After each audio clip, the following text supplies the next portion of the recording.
प्यारे बच्चों, आज हम पढ़ेंगे हिंदी व्याकरण का पहला पाठ, भाषा और व्याकरण, लैंग्वेज एंड ग्रामर। इस पाठ में हम पढ़ेंगे भाषा क्या है, व्याकरण क्या है और इनकी हेल्प से हम एक भाषा को, अपने विचारों को कैसे प्रकट कर सकते हैं, कैसे किसी के सामने हम अपने थॉट्स को, अपने जो हम सोचते हैं वो एक्सप्रेस कर सकते हैं।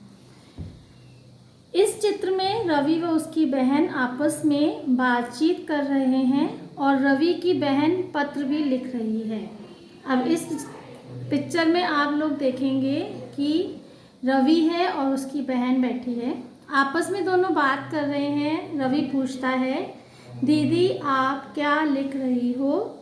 और फिर उसकी जो सिस्टर है, जो उसकी दीदी है, वो उसको रिप्लाई करती है, जवाब देती है, रवि मैं पत्र लिख रही हूँ।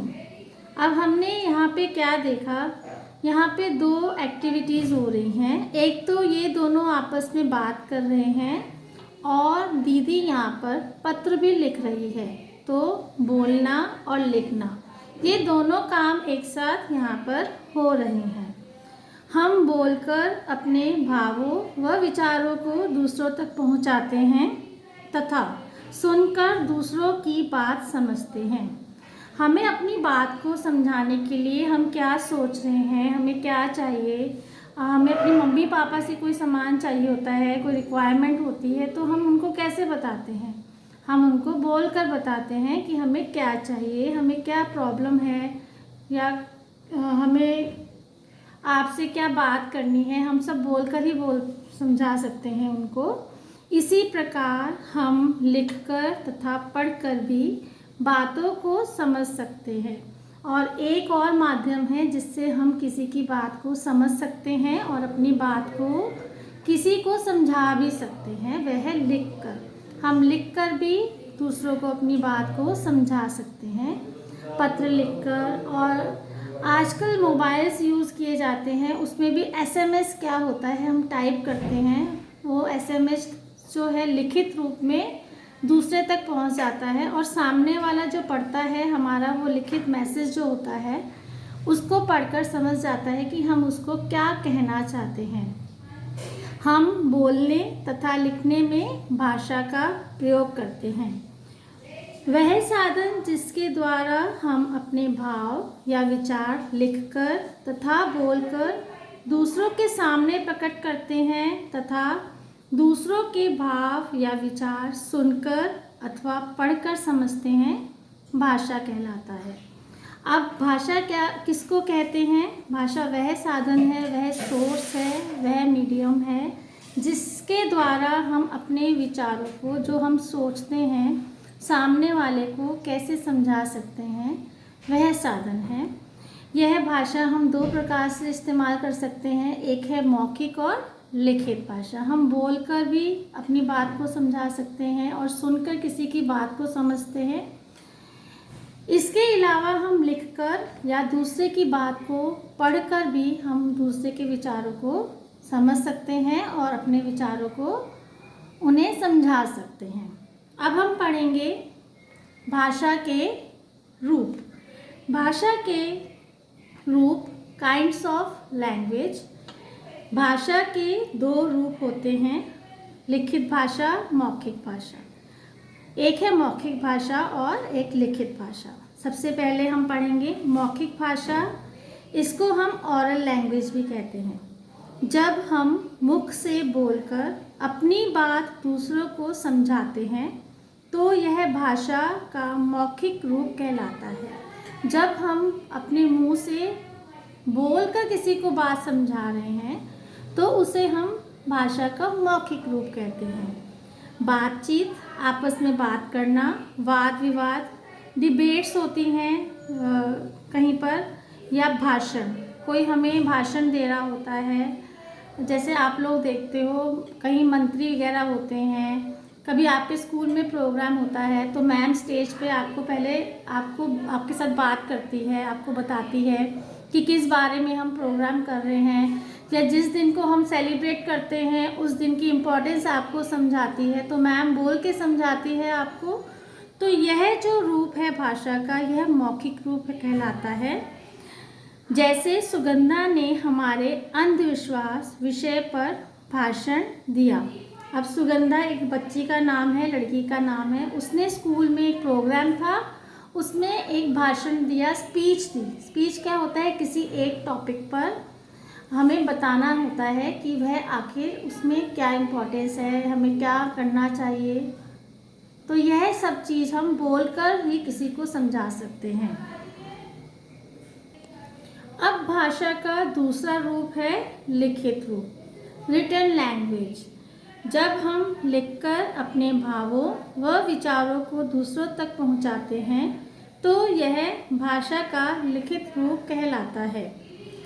लिखित रूप में क्या होता है? हम अपने भावों या अपने विचारों को लिखकर दूसरों को बताते हैं। भाषा का लिखित रूप कहलाता है यह पुस्तकें, समाचार पत्र, पत्रिकाएं व पत्र आदि में भाषा का लिखित रूप ही प्रयुक्त होता है। जैसे सुगंधा ने सखी को जन्मदिन का निमंत्रण देते हुए पत्र लिखा। अब जिस भी भाषा के रूप में हमें लिखित रूप में कोई संदेश मिलता है या हम लिखकर किसी को संदेश देते हैं, मैसेज देते हैं, वह भाषा का लिखित रूप है। या किसी भी चीज़ को जब हम पढ़ के समझ पा रहे हैं, वह भाषा का लिखित रूप होता है। पुस्तकें, अब आप किताब पढ़ रहे हो, यह किताब में से हम क्या पढ़ रहे हैं? जो उसके ऊपर लिखा हुआ है, यह कुछ सब कुछ लिखा हुआ है। पुस्तकें, समाचार पत्र, आप लिखकर ही तो समझ पा रहे हैं कि हम क्या पढ़ रहे हैं और हमें क्या पढ़ना है। समाचार पत्र, न्यूज़पेपर जो होता है, उसमें हम न्यूज़ पढ़ते हैं। हम न्यूज़ कब पढ़ पाते हैं? जब उस पर लिखी हुई होती हैं। तो जो लिखित रूप होता है, किसी चीज़ को पढ़ना भी हम लिखित रूप में काउंट करते हैं, क्योंकि वह लिखा हुआ है तभी हम उसको पढ़ पा रहे हैं। विशेष संकेतों द्वारा अपने विचार प्रकट करना भाषा नहीं है। संसार में बहुत सी भाषाएं बोली तथा समझी जाती हैं, जैसे चीन में चीनी, जापान में जापानी, फ्रांस में फ्रेंच तथा इंग्लैंड में अंग्रेजी आदि। हमारे देश के विभिन्न राज्यों में भी अलग अलग भाषा बोली जाती है।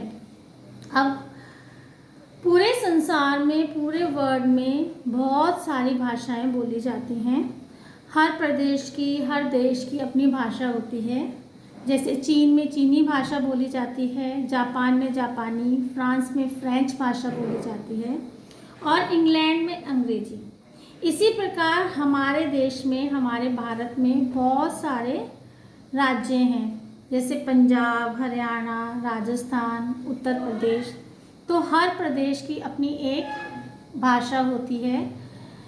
उत्तर प्रदेश में हिंदी भाषा बोली जाती है, गुजरात में गुजराती, ओडिशा में उड़िया या फिर ओड़िया भाषा बोली जाती है, असम में असमिया भाषा बोली जाती है और कर्नाटक की भाषा कन्नड़ है।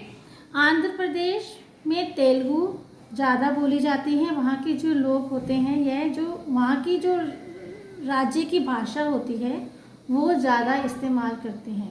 केरल में मलयालम भाषा बोली जाती है, पश्चिम बंगाल में बांग्ला, महाराष्ट्र में मराठी भाषा और पंजाब में पंजाबी भाषा का प्रयोग किया जाता है।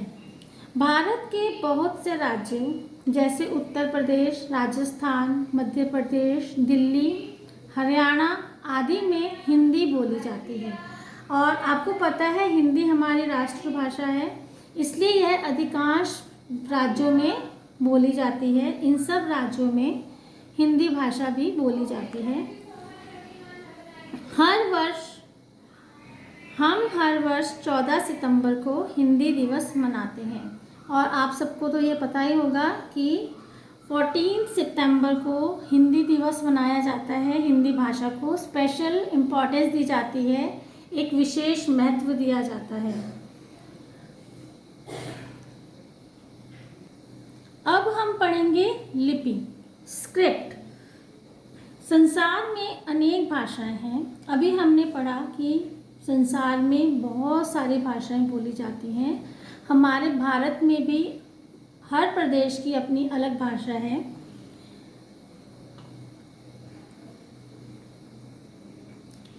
उन्हें भिन्न भिन्न रूपों में बोला और सीखा जाता है। सभी भाषाओं के लिए कुछ चिन्ह निश्चित हैं जिनके माध्यम से उन्हें लिखा जाता है और प्रत्येक भाषा का अपना एक लिखने का ढंग होता है। उनके अक्षरों की बनावट अलग अलग होती है, उनकी मात्राएं अलग होती हैं, उनकी मात्राओं की बनावट अलग होती है। तो उस मात्राओं का, उस अक्षरों की जो बनावट होती है, उस भाषा को लिखने की विधि को हम लिपि कहते हैं कि कोई भाषा किस विधि से लिखी जा रही है, क्या उसकी फॉर्मेशन है, उसको हम लिपि कहते हैं। हिंदी भाषा की लिपि देवनागरी, अंग्रेजी की रोमन, पंजाबी की गुरमुखी और उर्दू की फारसी है। यह अलग अलग भाषाओं की लिपि हैं जिनमें यह भाषाएं लिखी जाती हैं।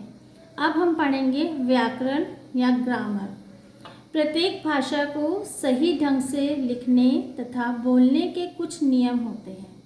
ग्रामर हमें क्या बताता है कि कोई भी भाषा को हम प्रॉपर वे से कैसे बोल सकते हैं, प्रॉपर वे से हम कैसे उसको लिख सकते हैं, इसके कुछ रूल्स होते हैं। तो यह जो रूल्स सिखाता है, यह एक व्याकरण होता है, यह माध्यम व्याकरण है। इन नियमों की जानकारी हमें व्याकरण से ज्ञान होती है। अतः व्याकरण वह शास्त्र है जो हमें भाषा को शुद्ध बोलने, पढ़ने और लिखने के नियम सिखाता है। व्याकरण के माध्यम से हमें पता पड़ता है कि हमें किसी भी भाषा को किस तरह से इस्तेमाल करना है, किस तरह से बोलना है। जैसे अगर एक वाक्य को लिखने का सही ढंग नहीं होगा तो हमारी बात को कोई समझ नहीं पाएगा। अगर हम उल्टा सीधा कोई वाक्य बोलते हैं, उसको लिखने का कोई नियम ना होता तो हम अपनी बात को किसी को समझा ही ना पाते और हम शायद किसी की बात को भी समझ ना पाते। तो किसी भी भाषा को शुद्ध बोलने, पढ़ने या लिखने के लिए व्याकरण का ज्ञान होना बहुत आवश्यक है। और व्याकरण वह शास्त्र है जो हमें उसका शुद्ध रूप बोलना, पढ़ना और लिखना सिखाता है। व्याकरण के 3 अंग हैं, वह कौन से हैं? वर्ण विचार, शब्द विचार और वाक्य विचार। वर्ण विचार में हम क्या सीखते हैं? हम वर्णों की बनावट सीखते हैं। शब्द विचार में हम वर्णों से जब मिलकर शब्द बनता है उसके बारे में हमें ज्ञान होता है। और वाक्य विचार में जब शब्द मिलकर वाक्य बनते हैं तो हमें उसका ज्ञान होता है। तो यह था हमारा पहला पाठ, भाषा और व्याकरण, जिसमें हमने भाषा, भाषा के रूप, लिपि और व्याकरण के बारे में ज्ञान लिया।